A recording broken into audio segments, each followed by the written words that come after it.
મિત્રો તમે જે પણ પાક કર્યો હોય એમાં એક અગત્યનો પાક છે આંબાનો, કેરીનો. પણ ઘણા બધા ખેડૂત મિત્રોને આંબા છે એ આવ્યા હતા ભરપૂર, પણ ખરી વધારે ગયા છે અને ખાસ હજી પણ ખરી જાય છે. હજી પણ અવડી જે કેરીઓ થઈ ગઈ છે ખરતી જાય છે.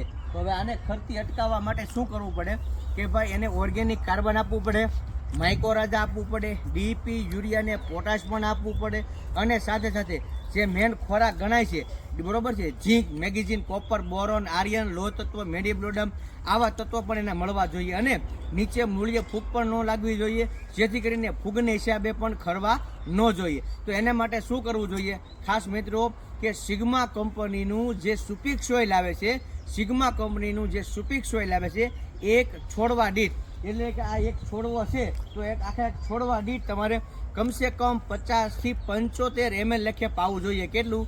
50 ml લેખે પાવું જોઈએ. અને જો સાથે કીટાજીન હોય તો કીટાજીન પંપે 25 ml લેખે, એટલે કે એક છોડવા દીઠ પંપ 25 ml લેખે તમારે જમીનમાં રિંગ કરી આપવું જોઈએ. જો તમારે લાગઠ જ પીતું હોય અથવા ડ્રીપમાં પીતું હોય અથવા છૂટા પાલે જતું હોય બરાબર છે, તો કીટાજીન છે એ 2 વીઘે આપણે શું કહેવાય વીઘે 250 ગ્રામ લેખે આપવાનું છે કીટાજીન, અને સુપિક સોઇલ આપવાનું છે 1 વીઘે 500 ml લેખે. પરંતુ જો તમે ખેડૂત મિત્રો રિંગ કરેલી હોય તો એમાં તમને સૌથી વધારે ફાયદો પડશે. નકર પછી તમારે કીટાજીન છે વીઘે 250 ml લેખે આપવાનું છે, અને સુપિક સોઇલ છે વીઘે 500 ml લેખે તમારે આપવાનું છે. એમાં તમને આંબાના પાકમાં સારો એવો ફાયદો મળશે. કોઈ પણ શાકભાજીના તમે પાક કર્યા હોય તો શાકભાજીમાં પણ તમે આ જ માપ પ્રમાણે તમે એમાં ઉપયોગ કરી શકો છો.